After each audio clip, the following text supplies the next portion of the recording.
Welcome to the Jukebox Podcast from WP Tavern. My name is Nathan Wrigley. Jukebox is a podcast which is dedicated to all things WordPress. The people, the events, the plugins, the blocks, the themes, and in this case, how and why you need to be thinking sustainably when building websites. If you'd like to subscribe to the podcast, you can do that by searching for WP Tavern in your podcast player of choice, or by going to wptavern.com/feed/podcast, and you can copy that URL into most podcast players. If you have a topic that you'd like us to feature on the podcast, I'm keen to hear from you and hopefully get you or your idea featured on the show. Head to wptavern.com/contact/jukebox and use the form there. So on the podcast today, we have Louise Towler. She joined me at the recent WordCamp Europe in Athens to talk about websites and making them more sustainable. Louise is the founder of Indigo Tree, a UK-based agency with deep expertise in WordPress websites. She gave a presentation at WordCamp Europe entitled Digital Sustainability, the Benefits for Business and the Environment, in which she emphasised the impact websites can have on our planet. Her aim was to deliver practical tips for users and developers to help them make informed decisions. This presentation is the focus of today's podcast, and we cover quite a lot of ground. Louise highlights the significant role which electricity plays in powering data centres and transmitting data to end devices. Even if data centres use renewable energy, there is still a need to address overall electricity consumption. She points out that the internet is the fourth largest polluter globally, surpassing the airline industry. We discuss how the continuous and widespread use of the internet has made it difficult to reduce its own impact, while still emphasising the importance of the steps that we can take to make the internet more energy efficient. She suggests ways that we can all make a difference right away, educating clients about the consequences of certain design choices, such as using large videos or autoplay features that require substantial data to load, optimizing videos, images, and other website elements, which makes it possible to reduce data consumption and improve performance. The conversation then explores other suggestions, such as using modern image formats, using images as placeholders for videos, self-hosted fonts, and considering the carbon footprint of email communications. Louise acknowledges the challenges of discussing environmental concerns with clients, whilst also explaining that we have to come up with ways to make clients understand that these decisions are beneficial to them as well. After all, an optimized website is one that is looked upon favourably by search engines. Whilst clients ultimately are the decision makers, informing them about the consequences of their choices can help them be more informed. Moving on to WordPress, we talk about the responsibility theme authors play. It's a crucial role, helping users make sustainable choices. Her agency builds custom themes for clients, which allows them to have full control over design decisions. We get into the subject of how legislation is certainly coming, and so getting in early and understanding the implications of such legislation will help your endeavours in the future. Towards the end of the podcast, we chat about some of the tools which you can use to assess the impact that your websites have, including a tool which Louise and her team have been working on for the last few years. If you're interested in how your sites can become more sustainable, this podcast is for you. If you want to find out more, you can find all of the links in the show notes by heading to wptavern.com/podcast, where you'll find all the other episodes as well. And so, without further delay, I bring you Louise Towler.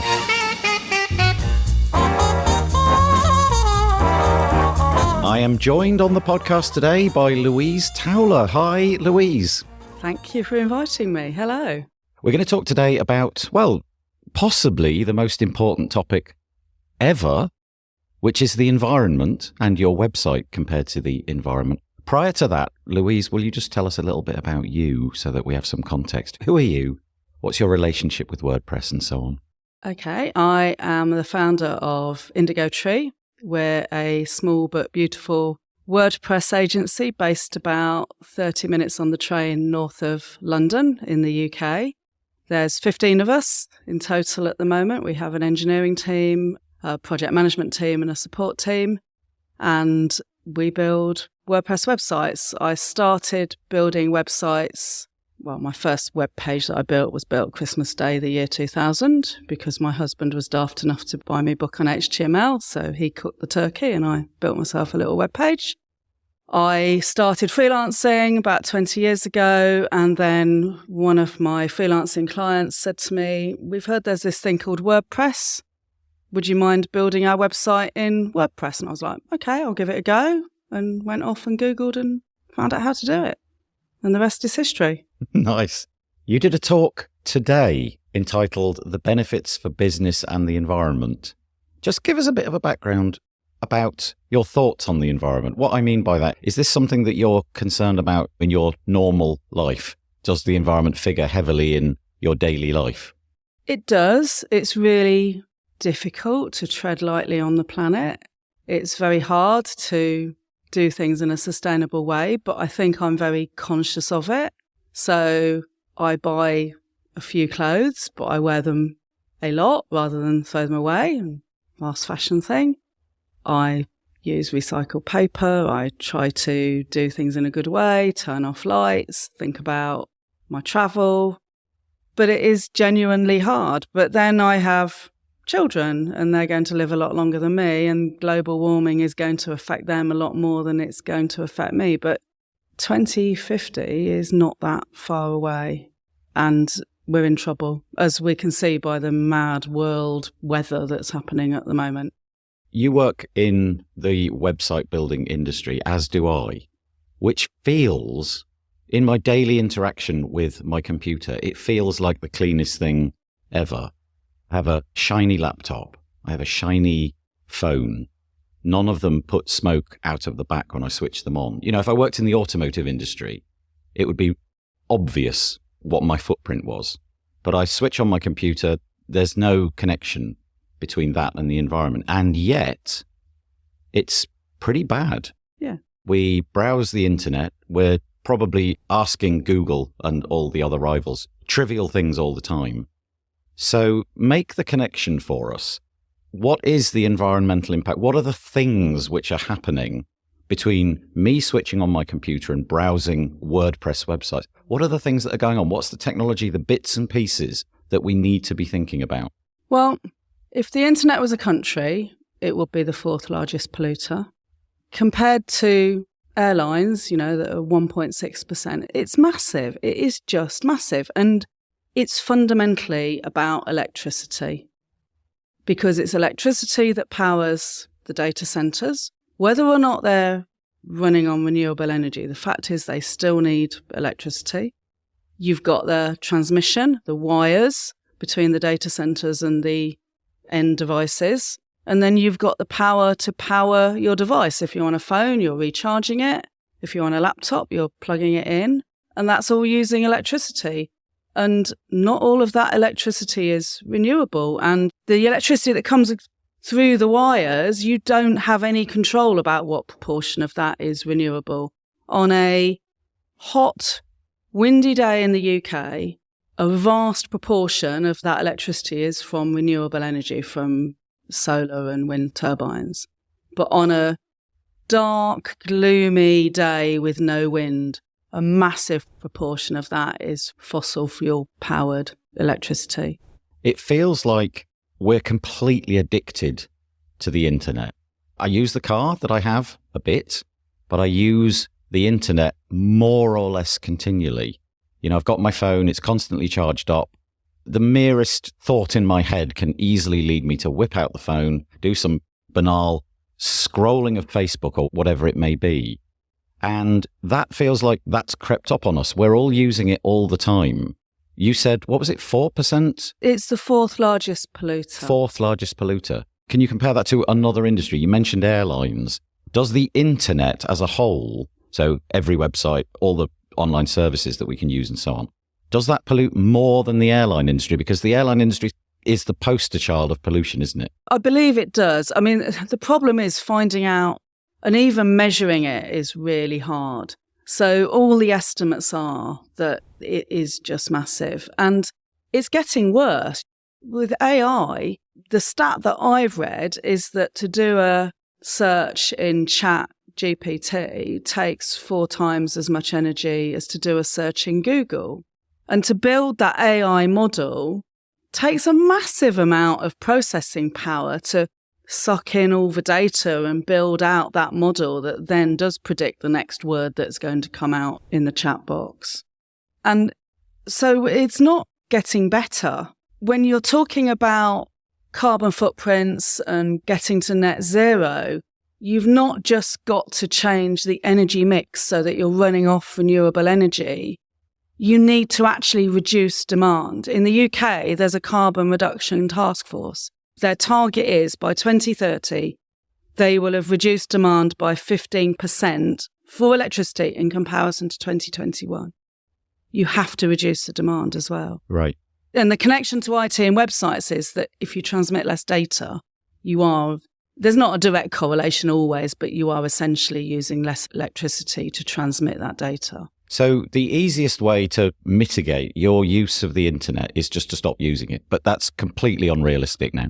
Well, a company with zero carbon footprint is probably a company that's not in business. You can't not use the internet. What you have to do, we have to try and make sure that the internet uses less electricity to do what it does. Okay, so given that we're not going to be switching our computers off, we're not going back to the internet stone age, if you like. We've got to figure out ways to reduce the amount of carbon that we put out. So we've got to become responsible citizens because we're using the internet, but also we're in a slightly unique position, you, I, and the people listening to this podcast, because we're sitting behind the websites that are causing the pollution. And that's, I guess, where the rest of this conversation is going to go. What are the things that we can do to make our websites, for our clients, for ourselves, pollute a little bit less? Think about the data and educate your client. So in the first instance, if your client wants that amazing stock video on the banner of their homepage that auto plays in the background and looks absolutely fab, but actually the amount of data that you're then having to load on the homepage to deliver that video is massive, well, explain to them the consequences of that decision. It'll probably mean the homepage is a little bit slower, which won't be as good for core web vitals and for search. So whether or not they care about the planet, they should be caring about the performance of their website. And the fact is it will use more data, and that's not good for people or the planet. If I'm on a fixed price data plan because I'm on a low income and my children's school has a massive video on the homepage of their school website with lots of happy kids running around the playground, and every time I visit that website, I'm using up my scarce resources of data auto-playing that video. That's not very respectful to me when I'm trying to go about my daily life. So there's lots of levels you can talk to your clients about why it's good to do things. So it's things like optimizing videos, optimizing images. If you're familiar with Core Web Vitals and trying to speed up websites, these are nothing new. But, design your website with 2 fonts rather than 5. Think about when you embed videos on the page, the block editor, it's really easy to embed a video from YouTube or Vimeo, but use a plugin and put a facade in front of it so that when you actually load the page, it loads an image. If it's below the fold, you can lazy load the image. If people don't scroll down, the image doesn't load. And it's only when they click on that image that the video plays and actually downloads that extra data. So you're being really respectful to your visitors as well as to the planet by consciously thinking about these things. And it doesn't cost any more if you plan it in from the beginning. Talking to your clients and planning it, most clients are really happy to have that conversation because in the end, performance and speed should increase conversions and profit. Actually, that's a really good point. You mentioned just as we were beginning that you run an agency. Yeah. Do you have this conversation with your clients? I talk about performance and speed. Yeah. So how does that go down? Fine. Have you ever had somebody push back and say, no, we need the video? Or is it generally a conversation of, look, okay, you could have the video, but here's the reason why I think for the planet, you shouldn't have the video. How does that conversation normally go? We advise them. It's like with banners, with sliders. We advise them. I emailed something to a client last week saying, here's the Google stats. About 8% will see banner number 2. Do you really think banner number 3, as one of your key important messages, being viewed by 4% of your homepage visitors, you're better off putting that content on the page? It is the client's choice in the end, but I will educate them so they're conscious of the choice that they're making rather than not aware and then complain that nobody clicks through from banner number 3. And I'm like, well, we did tell you. But there's some things I don't give clients a choice on, like accessibility. They don't get a choice about having an accessible website because you don't want to give people a choice where you don't want them to make a poor decision. And in terms of your agency, do you advertise your environmental credentials? We don't really talk about it at the moment, but we will be dipping our toe in the water and talking more and more about it over the next few months because we've been doing some interesting stuff in the background. You mentioned that an autoplay video, that seems like the most extreme example. You know, you go to a website, suddenly you've downloaded without your realizing it, 10 megabytes of data that you really didn't need. Just run through the components of a typical web page. So what have we got? We've got text, we've got images, we've got video, we've got audio like this. What are the quick wins? What's the order, if you like, that you should go through when in your head you're trying to make a page more environmentally friendly? I would start with images because a website typically has more images than videos. And if you're doing something with images, like you're, using a CDM or you've installed the performance plugin and you're delivering things as WebP, then one plugin and one solution might work across all images on your website. So I would definitely think about images in terms of making sure you deliver the right sized image for the device as well. So make sure that in your theme, you've got that function which saves it all out at the various different breakpoints. If you're on a mobile website, the image that's loaded should be the same size as the device that you're looking at, not a great big image that's been squished down. Okay. Exactly. And that can be a bit tricky because sometimes on mobile sites, for example, we'll have a nice banner image, but we'll make it cropped and square, whereas on a desktop site, you might have it that letterbox shape.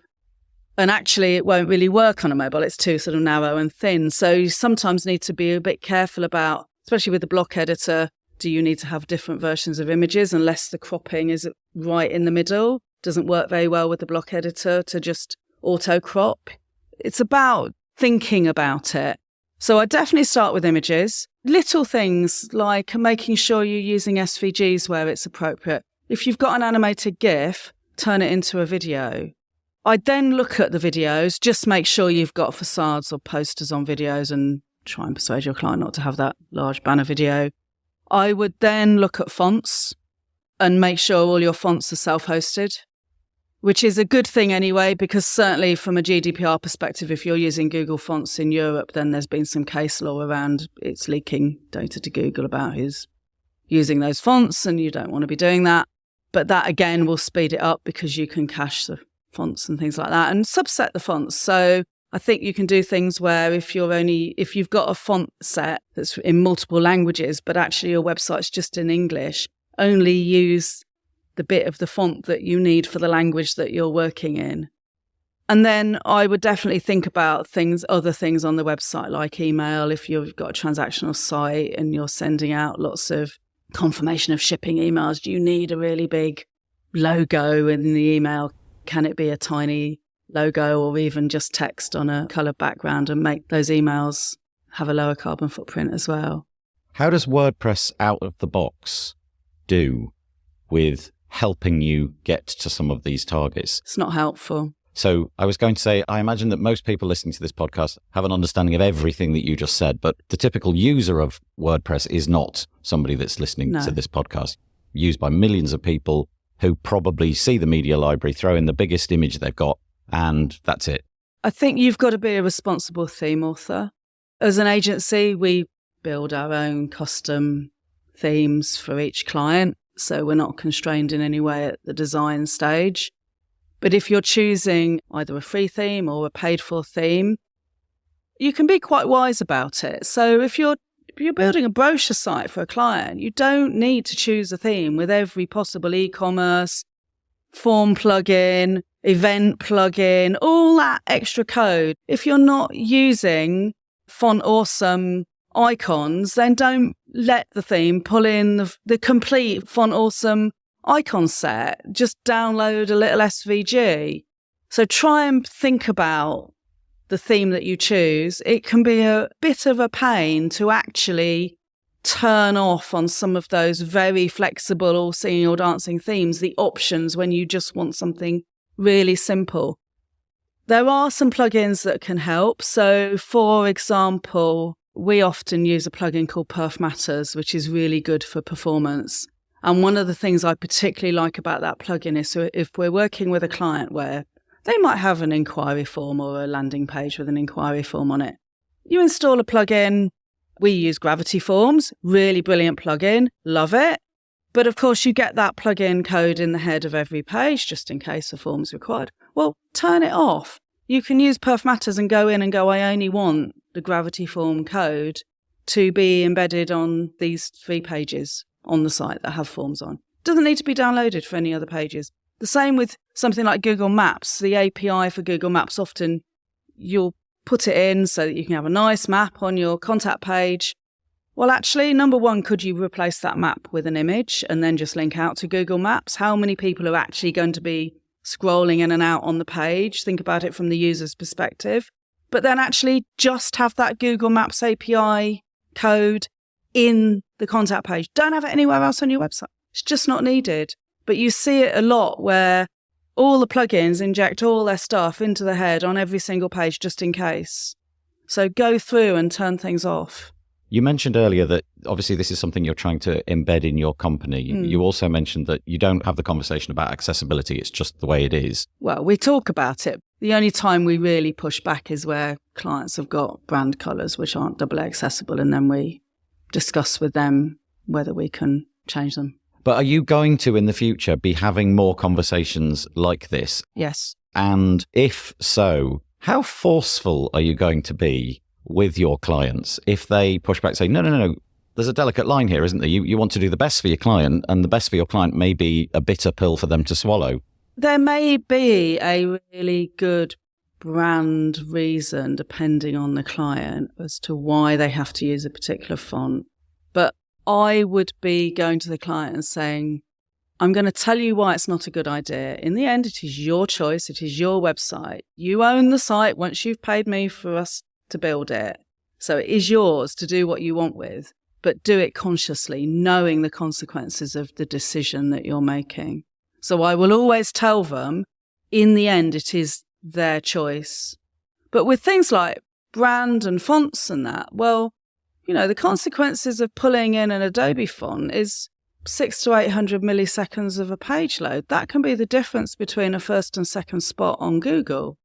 So sometimes you can argue it really strongly from a commercial reason, and they will listen and go, right, let's go back to our brand designer and get them to find some web fonts or some Google fonts that we can use. And elsewhere, yes, you'll use that fancy typekit or whatever font, but let's use something for the web that actually will work and not impact on the performance of the site. Because if they're a commercial client, they're going to care about the performance. We need to make them look good to their boss. Given exactly what you just said, is there some accreditation that websites can expose to the world to say, we made an effort here? I'm trying to think of an example, but there are badges that you can get in all manner of industries to say, okay, we went through this training, we made the effort here, and so we have a badge to prove that we made an effort. Is there something that people can do on the internet to say, look, our website is consuming 50%, 30%, whatever, less energy than it might have done. We made an effort. Here's our badge to prove it. I'm not aware of a badge, but there are lots of people doing lots of things out there. So there might be. I think it's really hard because what might be a good score for a e-commerce site might be a very poor score for a different type of site. And I think that in the end, yes, you can measure against other people, but actually you have to have that intrinsic motivation for just wanting to do it. It's not about collecting badges.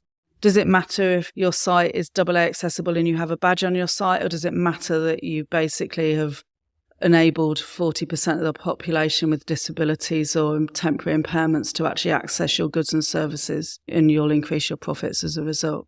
So that was the website piece. Can you expose this credential to visitors? What about you as an agency? Can you expose your credentials to your clients? Is there anything there? Well, we're working, and it is very much a work in progress, towards something called B Corp, which is a accreditation thing that you can get for being, if you like, a good citizen to the planet. It covers environmental, it also covers governance and more things to help with inclusivity and diversity, and we're rewriting our staff handbook. And we're measuring our carbon footprint as part of that as an agency, but we're also doing other things as well, making sure that we do things in a way that's consciously responsible. And there's got to be a business for good. We want to be a good citizen for the planet. And I think that's quite a high standard. And there's, I think, about 1,000 companies in the UK who have that. And we're not there yet, but it's something that I think we can aspire to be. Do you have any sense that this message that you're preaching here is beginning to catch on? You're definitely in the vanguard. Most people are not talking about this. If we go downstairs, we're not really picking up on that message yet. But do you sense some kind of change? Are you communicating with people on a more regular basis about this? Clearly you're interested in it, but are you talking into the void, or are people beginning to listen? There's a lot of people in communities where the communities are talking about this a lot. I think what's really nice is I was given the opportunity to speak at a conference, and this conference to the entire WordPress community had a session about digital sustainability. I personally think that every conference that anyone puts on should have at least one speaker or channel or workshop or something talking about sustainability in the industry or sector that the conference is in, because it is looming. The legislation is coming. The governments are legislating now, and at the moment in the UK, it's only very, very large businesses who have to do reporting. But if you're a large business wanting a government contract with a value of more than £5 million, which, even small consultants and agencies can go for big contracts, you have to have your Scope 1, Scope 2 and some Scope 3 emissions, and a carbon reduction plan will be coming. By 2028, the National Health Service in the UK will require every product or service that is supplied to it to have a carbon footprint. So you need to be starting now, because for some things that's going to be really hard to do and it's going to take a while to do. So start now with the little things, the quick wins. Start measuring where you are, because your carbon reduction plan has to say how you're going to reduce. And then you have to show that you are making those reductions. So start measuring now, so that all the things you start doing now can be part of that reduction that you make and you can report on. So you're describing things in the UK. In the UK, in the future, you are literally going to be unable to get certain types of website client work if you cannot prove that you've done the due diligence. Yeah. Okay, that's really interesting, but still a way off. We're still 5 years out from that portcullis closing. Yeah. But if you're a large business, very large business, you already have to do mandatory reporting. The government is slowly going to bring that down. It wouldn't surprise me in the slightest if by 2030, as well as putting in my annual tax return and my submission of my company accounts to Companies House, I have to do a carbon accounting report. Every small business. The EU, 23 million organisations there are in the EU at the moment. By 2028, all of them are going to be expected to put in some sort of carbon report on what they're doing. The legislation is coming. But even quicker than that, procurement is starting to change. So I think it was the back end of 2021, Tesco sent out a letter to all of their suppliers saying, we want you to do these 4 things. You need to have a carbon reduction plan. You need to move to green energy. Otherwise, you can't be part of a supplier to Tesco. Doesn't matter whether or not you're a large business or a small business. They sent it out as part of their procurement. So the government legislation is coming, but larger businesses are doing it quicker because they're using procurement as a tool to do that. And then on top of that, for some organisations now, it's affecting their access to finance. So if I'm a pension fund or I want to invest in a large enterprise or a business, why would I invest in you if you're not sustainable in 5, 10, 15 years' time? They are now beginning to ask for those carbon reduction plans, sustainability report. What are you doing for your ESG as a condition of investment? So the window of opportunity for ignoring this is fast closing. And why not get ahead of it? Why not be that agency that can help your clients with these challenges? Although you described that there's no badge necessarily for this, it really does feel that for the right client, this is a conversation which will win you work. If you can prove that you are going to do this work now, like you said, who's going to say no to a more green website? Would you like your website to be much more environmentally friendly than it could have been? Well, no, actually, we'd like it to pollute more, please. That's just not a conversation you're going to get into. Exactly. That's interesting. So the only piece that I can see in this conference where anything is mentioned about the environment is hosting.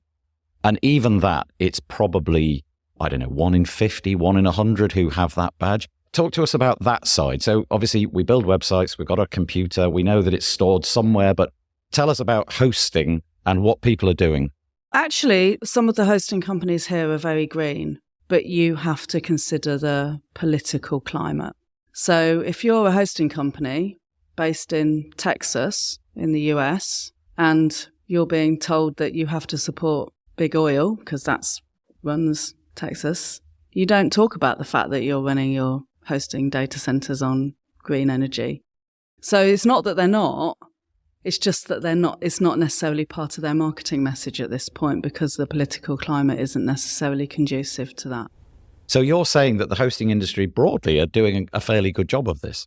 Well, some of them are, yeah. I know for a fact a lot of the Google cloud hosting is green and a lot of the big, they're using Google data centers. That feels like one of the most grounded things that you can do. If you're having a website, you can actually go out and look for green hosting. And the Green Software Foundation has a little URL. It's a little tool. You can literally go and put in your domain name and it will tell you whether it's running on a green hosting. What is the Green Software Foundation? It's a sort of organisation that is talking about green software, green web, green, all sorts of things. They're doing some really interesting stuff. They work a lot with very large organisations. I think to be a member, you have to pay £10,000 or something. It's like out of my league to be a member, but it doesn't mean I can't see what they're doing and listen to what they're doing. They've also got a really interesting free course that you can do on sustainable software development. And it gives you all the background and all the things you should be considering when you're building software and websites, basically, and the things that you can do to make them run better in a greener way. If I wanted to make my website more SEO-able, yes, I've got a whole suite of tools available to me, and many of them will give me some sort of data saying, okay, this page is, you've done a good job here, like a traffic light or something. You know what I'm saying. Yep. Are there tools similar to that we can use in WordPress? Maybe it's some kind of extension to a browser where we can see what our browsing is doing on the internet. In other words, is there a plugin, something which will show us a dashboard saying, okay, this page, based upon the hosting that you've told us you're using, is consuming or creating this much carbon debt? There's individual tools at the moment that I am aware of. You can put in a URL and it will say, oh yes, your page is this many grams of CO2. Actually, what we've done is we've been doing a thing. I did that thing of having a side project to the agency, and we've been building something for the past couple of years. And we're about to launch a piece of software. It's an extension to WordPress, which will actually in the dashboard show you a daily carbon footprint of your website based on daily visits and page views. How is that working then? So presumably the daily page bit is fairly straightforward. This website has been consumed 25,000 times. We can make the connection there. But presumably it must be figuring out, okay, that page had a video on it. This one had nothing but text, and it's based upon some hosting. So we're basically measuring the page, a measure of the data or page rate for each page. And then we're looking at the visitors to the pages as well. And are you giving like a score out at the end? We're not giving a score at the moment, but eventually when the software is launched and there's lots of people using it, we will be able to say, oh, actually, in comparison to other people using our software, you're in the top quarter or bottom quartile, or you're in the middle. So we can give some feedback. But more importantly, if you look at it and you use things like traffic, then you can start to see where you should be optimizing. Okay, and is this tool going to give you helpful advice on how to optimize it? Yes, we're building out a knowledge base as well. I was going to say, it's all very well saying this page is doing really badly, but, tough luck. Yeah. So where will it point me? What are the sort of metrics that you're going to be helping me with? We'll be helping with all the basics. It's actually about empowering the content editors, because as website theme builders and as website developers and designers, we can build the most amazing double accessible website that's really lightweight and fast. And then a year later, we could audit it and find, content editors added, 30 images, and they didn't realize they had to add alt text to each one. And they can have loaded that really large video and not realize that it needed a poster attribute to make sure that the page didn't take a long time to load. So what we're trying to do is give that feedback to editors in the browser when they're editing the site, in the back end of the admin, because that continuous measurement, if they see a little spike or they see that suddenly something's changed, they can go in and fix it rather than end up just doing an annual check or checking every so often and ending up with a list of defects to fix, basically. So the whole point is it's about designing out people making those unconscious mistakes in the first place and making sure the website continues to be at the standard it should be at and potentially improves over time. So slightly off-piste a little bit. That's lovely. I mean, I would hope to be able to see that kind of data, and it would be really useful to me as a website builder. What about my just general browsing the internet? Do you know if there's any tool which can tell me, right, at the end of today, Nathan, you've been a poor citizen? Some kind of, a browser extension or something which tells me? I don't know. That nobody's ever asked me that question, so I will have to take that away, Nathan, and I will have to come back to you because I genuinely don't know the answer to that. I think that would be quite a useful thing to know. At the end of the year, Nathan, your internet use was the equivalent of a 20,000-mile flight or something. That would be... You must be online a lot. I really am. Yeah. Okay. When are you hoping to get this tool out? We are doing a soft launch, early adopter, by invitation to Indigo Tree clients mid-July. Okay. So really soon? Yeah.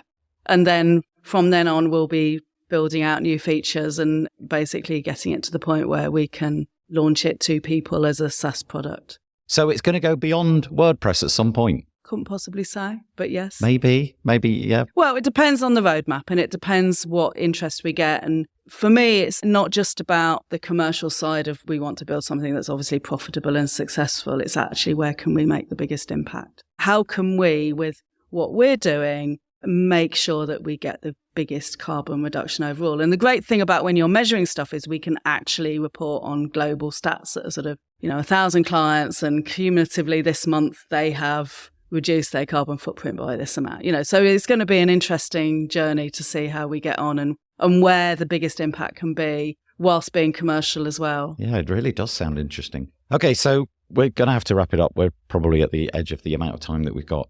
Where would we go if we're curious about the things that you've talked about? So maybe that's a link to the product that you've just mentioned. Maybe it's just a more general set of resources. What are the 2 or 3 top places that you would send people? I'd definitely have a look at the Green Software Foundation. I would also go to, there's a Slack channel in the WordPress. I think they're just about to create a team in core for sustainability. So I'd be going and talking to them. And then I would be keeping an eye on people like Whole Grain Digital. Tom and Vanita talk about things a lot. Tom's got a really great newsletter that you can subscribe to. So there's lots of people talking about it. But I think it's about figuring out where it fits with your particular clients. And some of our clients are very values-based and will immediately go for this. Some people just need that more commercial argument as well. Well, Louise, thank you for telling us all about your efforts regarding sustainability and the environment. It is a genuinely fascinating subject. And my prediction is that this conversation is only going to get louder and louder. I hope so. As the years go on. Yeah, thank you for talking to me. You're welcome. Thank you.